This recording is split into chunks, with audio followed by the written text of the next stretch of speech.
Welcome to NucleCast, the official podcast of the ANWA Deterrence Center. Each week we bring you leading nuclear deterrence experts for a lively discussion on current topics. Our host is Dr. Adam Lowther, Director of Strategic Deterrence Programs at the National Strategic Research Institute. The views of the host and the guests are their own.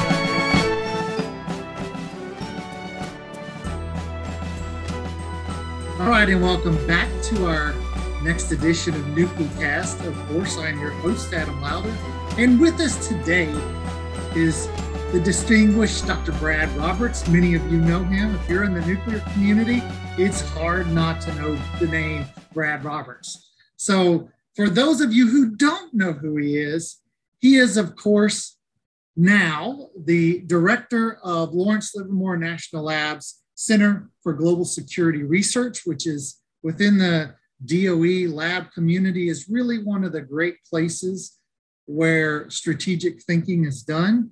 So he leads that effort. And previously, you may have known him from his time at the Pentagon when he was the DASD for Nuclear and Missile Defense Policy from 2009 to 2013. He wrote the Nuclear Posture Review, the Missile Defense Review, and then he spent many years at IDA before that. And of course, he has a PhD in international relations from Erasmus University.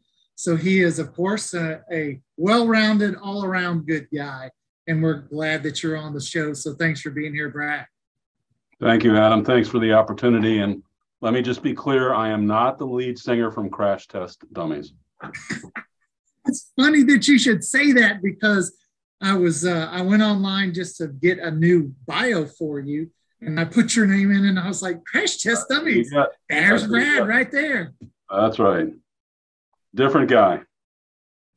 So I wanted to ask you, you've written at CGSR, you've written some monographs on theories of victory.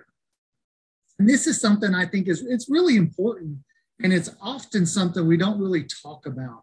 And as we try to understand what the Russians are doing in the Ukraine, and as we think about China and what they might do in Taiwan, perhaps understanding their theories of victory is really useful. Could you maybe explain for us, for our listeners, what are theories of victory, and what are the theories of victory of Russia and China?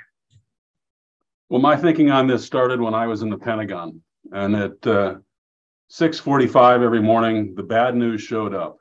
The Defense Intelligence Agency briefing book on the last 24 hours of intelligence about developments in the nuclear and missile capabilities of U.S. adversaries.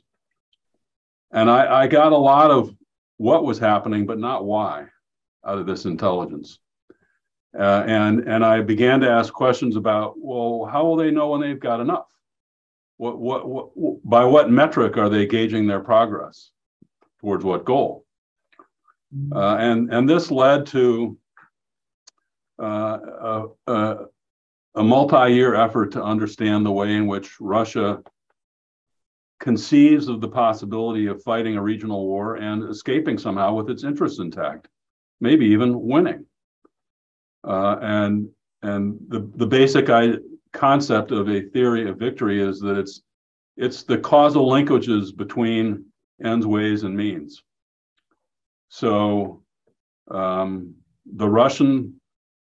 common theory of victory, Russia, China, and North Korea face a common problem, us, and our conventional superiority and our nuclear capability. And how are they going to fight and win maybe a war that we bring to them? Well, they've set out a set of ideas combined with a bit of wishful thinking, but about how to do that. And their common ideas are, if war with America looks inevitable, go fast, go hard, create a fait accompli, and present the image of a terrible price to be paid for trying to reverse the fait accompli. If, however, we think we continue to make noises about reversing the fait accompli, then second concept, separate American allies from each other and from the United States, so the US is left to fight alone or not at all. This reduces the likelihood that we would fight. But if we're still coming, third concept is anti-access area denial.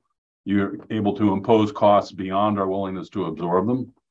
And fourth, if we're still coming, well, remind America of the vulnerability of the homeland, and it will back down.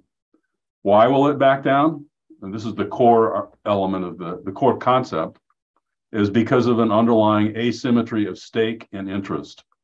For Russia and China, wars on their periphery, the war over Taiwan is about a vital interest of China.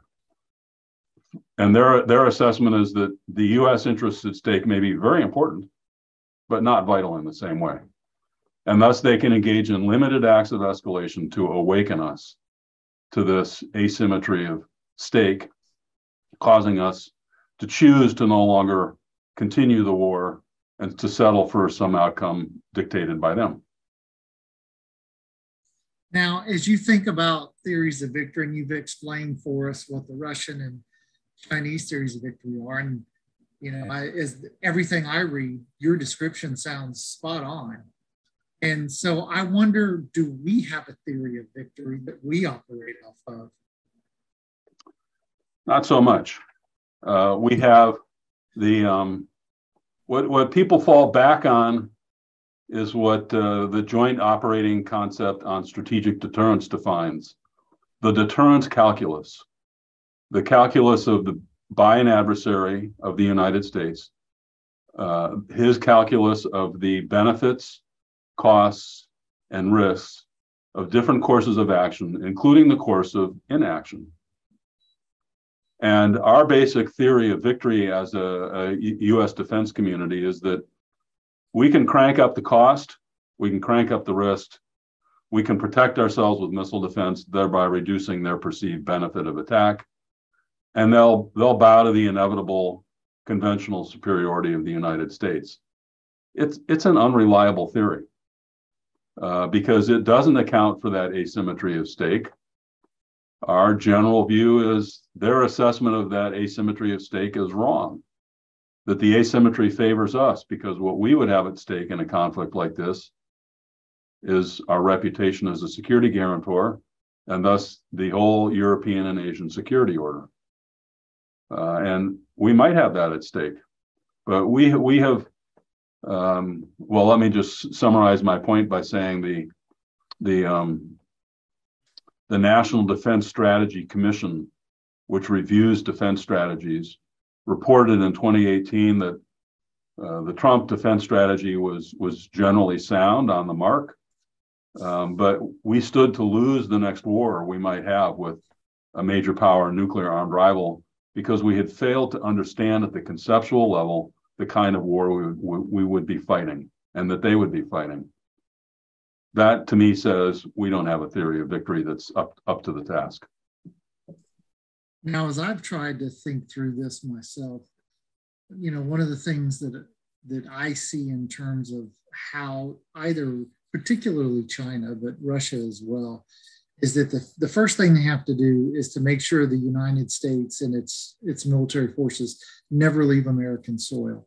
So that, to me, means that for example, I would think that US Transcom and its networks and its private sector contractors and support would be one of the earliest targets in a cyber conflict, that our ability to communicate, that we would, they would seek to blind us, to make us deaf, and to make us unable to move.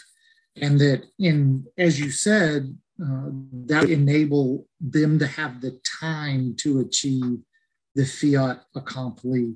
Do you see a war, they have their theory of victory, but do you see a war playing out and, actually following that plan? Well, I think the red theory of victory, as I call it, is premised on a misreading of democracies. In the words of one Russian military analyst writing about the escalate to de-escalate concept, he said, we consider the possible employment of theater nuclear weapons in Europe in order to sober, but not to enrage America. They believe there's a sweet spot where you can attack us with nuclear weapons, where we decide we don't have a dog in the fight sufficient to run this risk, and we back down. And we might. We're the America of Marine Barracks, Lebanon. Kill a lot of us, and we just came home. We're also the America of Pearl Harbor and 9/11. 9/13, President Bush said, I'm going to go out and take down two countries, choose sides. So that notion that you can sober but not enrage America by attacking us with nuclear weapons, pretty risky business. Well, you bring up a good point, and that sort of makes me think too. So I wrote an article here maybe a couple of weeks ago in which I've been in a debate with some physicists from the disarmament community, and we've been going back and forth in the Bulletin of the Atomic Scientist. And so I got to thinking that there's really no point at which we're likely to reach common ground. So the disarmament advocates and then the advocates of modernization and deterrence.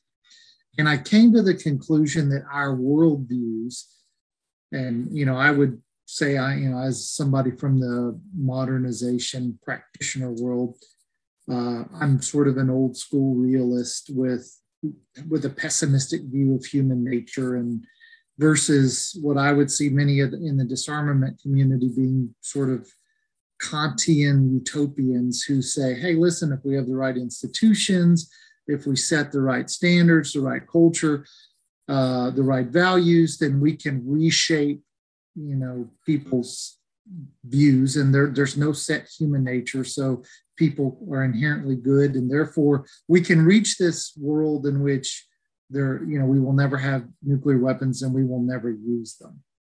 But this is sort of a view that I hold. And I'm curious, as somebody who's spent as much time in DC, in the bowels of the Pentagon, working these issues for decades, do you think that there's any, is there any truth to my argument, or do you think I'm, barking up the wrong tree? Well, your argument included the words, in each of these camps, there are many people who. And I agree that there are many people who believe those two sets of things, and that they are not going to converge. I think the nuclear policy debate is populated by a lot of other views too. Sure. And I find that it's possible to disagree with members of the disarmament community about the plausibility of eliminating nuclear weapons, but to agree about the value of reducing nuclear dangers and risks to the extent possible. Sure. So I find some possibilities for common ground, and my thinking about this is shaped by my experience as a staffer to the Strategic Posture Commission of 2008 and 9, where I watched a group of Democrats and Republicans divided in the usual partisan way, disagree about almost everything, because in the nuclear community, we really like to do that. We really like to disagree. We focus on the things we disagree about. We forget the things we agree about. And at a certain moment in the Posture Commission, it was time to ask, is there really nothing that you can agree about? And, sure. And if so, you're not doing the job that Congress asked you to do, which was to identify a strategy going forward that could enjoy bipartisan support. And then, well, yes, we actually agree about a lot. We the two camps in the commission. And that became the report that said the United States should use political measures to try and reduce and eliminate nuclear weapons. But so long as nuclear weapons remain, it should have the military means to protect itself, including through in-kind deterrence. And that balanced approach, everybody in the room could sign up for. And so we don't talk about the things we agree about as a political community. We talk about the things we disagree about. And I think that skews our view. Well said. I appreciate that. That's a great answer. So let me add one other thought, which is in my experience, there are a whole lot of people interested in nuclear policy today who don't care about the two camps, who may care, but they're not beholden to either. They want to be smarter about these things. They don't want to be sold an answer. They want to be able to form their own judgment. But there's a constituency forming that's interested in new thinking and not becoming hostage to one or another prior way of thinking. Excellent. Maybe we'll see some progress then. Maybe.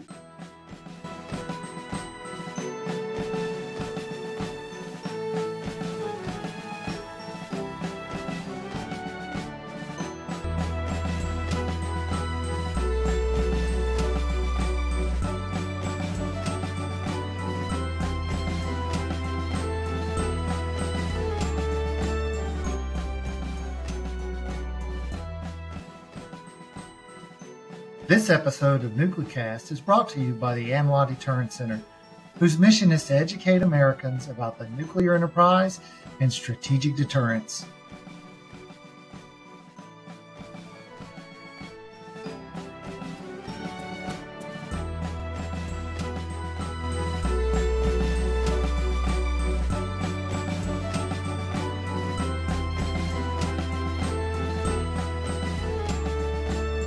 And your response makes me think back to your book, The Case for Nuclear Weapons in the 21st Century, in which, by all accounts, most of us in this relatively small community read it.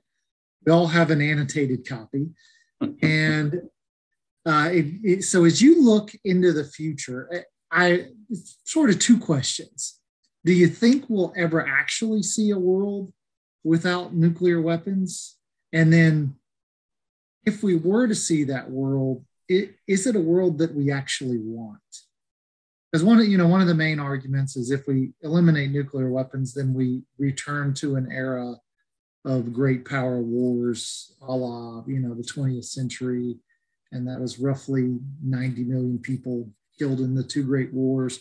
And so, will we see this period of without them? And what do you think that period looks like? Well, that's a great question to which, of course, I don't know the answer. The Posture Commission in 2009 said something that sounded right to me, which was that world won't be possible without a fundamental transformation of the international political system. Is a fundamental transformation possible? Of course. We've in history transformed the world order in many ways over time. And we did have a transformative and positive moment in 1989 that lasted 2 or 3 decades. So I don't rule out as utterly implausible changes of a kind and character that make it possible for the nuclear armed states to conclude that they're better off without nuclear weapons. I think it's highly unlikely anytime soon. And by soon, I mean time measured in century, not decades or years. But I don't rule it out of question. But I think we're trending in the wrong direction. And one microscopic indicator is that book. Each year since it came out, most books come out, they sell the most number of copies their first year. Well, fortunately for me, but unfortunately for the world, I'm selling more copies of that book each year. And generally the sales are increasing by bulk of 20. Meaning wow. more and more people, more and more courses are being taught that address these topics. And there's a return of nuclear deterrence and nuclear policy questions to the normal political discourse that was simply missing for 30 years. And that for the prior 30 years was skewed by the Armageddon-like risks that we faced. And nuclear weapons are just going to be a part of the world we live in for the foreseeable future. And that requires that we be smart about them and disciplined in our thinking and policy. And what do you think, let's suppose hypothetically we get rid of them. Is there a way to prevent great power wars in the future, which, you know, in many respects scared us into creating them in the first place? The short answer seems to be no. The long answer seems to be major power war in Europe. Major power competition and conflict in Europe brought war for 300 years. And then we had a long spell without it, in part protected by nuclear weapons. So I think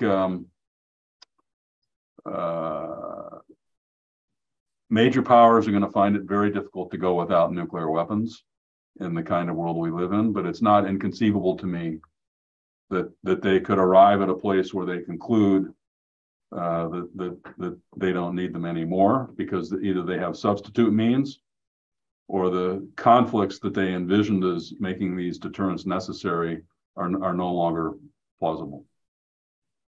I wonder, you know, you mentioned when you described theories, red theory of victory, and this clear fear of American conventional capability. And so, you know, just as I've tried to think through this over the, you know, past 10 years or so, I've wondered, you know, we talk about elimination of nuclear weapons, but we never talk about reduction of offensive capabilities in terms of the United States. So reducing the very capabilities that drive adversaries to want to build nuclear weapons. Do you see any, you know, any discussion, any appetite for trying to mitigate this drive for nuclear weapons by, you know, making the Department of Defense truly a Department of Defense?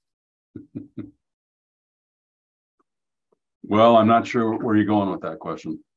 Yeah. Do you see any utility in reducing the offensive capability of the U.S. military, such that perhaps China or Iran or North Korea, who fear our conventional capabilities, would? I don't think, well, I think President Putin's fear of NATO was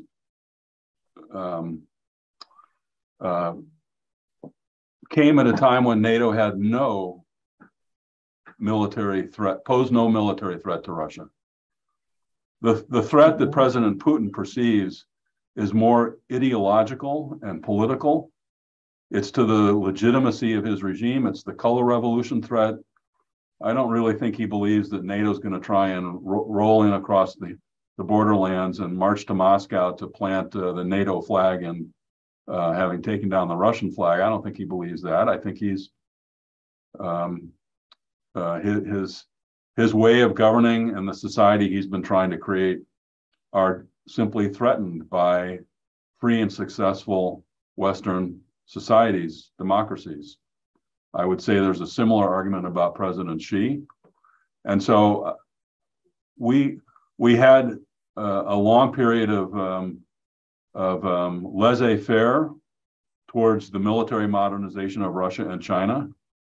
We didn't have a dominant, well, we allowed our position of conventional dominance to erode, and yet they are more fearful than ever. So I don't see that disarming the offense and retreating behind a Star Wars-like shield would bring peace to America. I think it would be provocative to others, and I don't think it would increase our security. Yeah, good point. So you mentioned Russia, and I've wondered in terms of the use of tactical nuclear weapons, because as I assess it, I really don't see the use of strategic nuclear weapons as is probable, but the use of one or a small number of tactical nuclear weapons, for example, as a demonstration strike, whether it be in a rural area, near the Sawaaki Gap, or, in advance of, carrier strike groups moving to the defense of Taiwan, that something to that effect, that low yield, low damage, very much that, fiat accompli, that, hey, we're very serious. This is this is a vital interest to us kind of a use is possible. But I'm curious what your take on in what you think might be a potential use of nuclear weapons. Well, I, like you, think that the use by any of the major nuclear powers of their strategic forces is highly unlikely.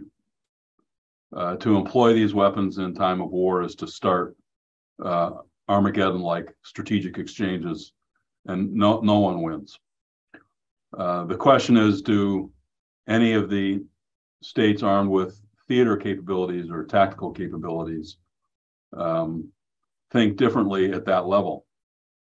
And I think President Putin probably does, believe that the limited employment of nuclear weapons creates dilemmas for the United States about how to respond.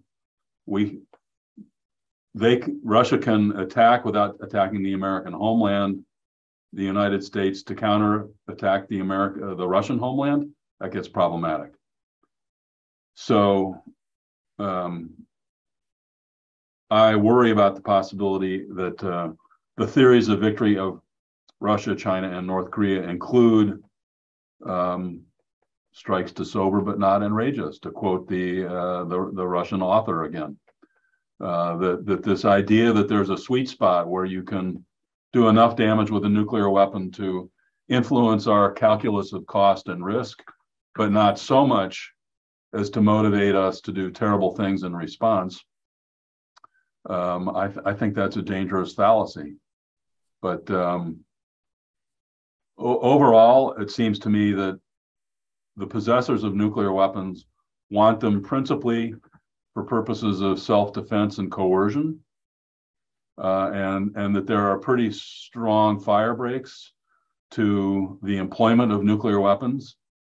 Not to say they're high enough fire breaks, and they may be falling, but it's conspicuous to me that for all of our concern about nuclear modernization by Russia and China and nuclear developments by North Korea, that no one has seen it as wise to precipitate a crisis and to proceed to nuclear employment. And the caveat to all of this, of course, is what about Russia and Ukraine? And if Russian employment of nuclear weapons outside Ukraine against NATO would be a catastrophe for Russia, what about inside Ukraine? And the scenario that worries me is one in which Russia decides that the only way to crush the two key assets of Ukraine is to employ nuclear weapons. Those assets are the political will of Western publics to support the arming of Ukraine and the political will of the Ukrainian people to resist. And Russian leaders might be persuaded that the way to crush that will is through multiple nuclear attacks, maybe 2 on weapons convoys and 2 on military or civilian targets in Ukraine, and then to hope that what happens is that the resolve of these 2 groups crumbles. I'm skeptical it would work out that way. I don't think the Ukrainian people are going to want to love the Russian government more after that. So I'm skeptical, but I think that is a pathway that's plausible. Now, as we approach the end of the show, with the long and distinguished career that you've had so far, and with us approaching a sort of an unprecedented time in which, we have actual threatened use of nuclear weapons on the part of Vladimir Putin, what advice would you give to President Biden, members of Congress, the State Department, the DC policy and decision-making community. What advice would you give them to help resolve, the conflicts that we potentially face these days? Well, I'm not sure it's advice, it's a perspective. And that is that it seems to me the Biden administration's nuclear posture review, when it comes out, is likely to go down in history as the last of a set. That the elements of continuity since the first nuclear posture review of 1994 across 5 nuclear posture reviews, pretty striking how much continuity there's been. Yes, some important changes in emphasis. Yes, a few shifting priorities, but overall a lot of continuity, which shouldn't be terribly surprising because the global environment was largely consistent through that period. And we were able to put our focus on working with major powers to reduce nuclear risks. Can't do that anymore. I mean, we can try, and we may make some incremental progress with them. But Russia and China have not followed the US lead in trying to reduce the role and number of nuclear weapons. We can continue to caretake the vestiges of a nuclear deterrent that was frozen in place in 1991, or we can begin to adapt it to a different security environment. I think we're at a watershed moment of a kind that's equal to the watershed of the end of the Cold War, where many of the assumptions that govern the making of nuclear policy were no longer valid. And with Russian aggression, China's strategic breakout, North Korea's progress in fielding a small nuclear force, et cetera, the fundamental premises that have guided nuclear policy are no longer valid. We're moving into a new chapter. And this means that nuclear policy is a project we should take seriously. We should want debate because it will sharpen the policy, but it should be informed and respectful, which often nuclear policy debate is not. So I'd say a perspective rather than a particular set of actions that might be taken. All right, with that, we will thank the listeners for joining us once again on NucleCast. And of course, I want to thank Brad Roberts. This was undoubtedly an enlightening show.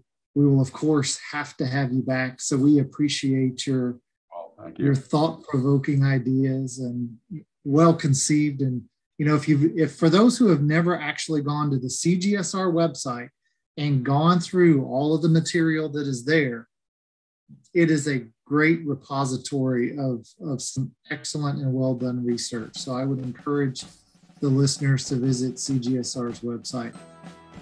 So with that, Brad. Thank you for saying that. It truly is. So thanks, Brad. Thanks for coming on, and we'll look forward to having you on again soon. It'll be my pleasure. Thanks for the opportunity. Good luck out there, everybody. Go listen to Crash Test Dummies. Bye, all. All right. Thanks, Brad.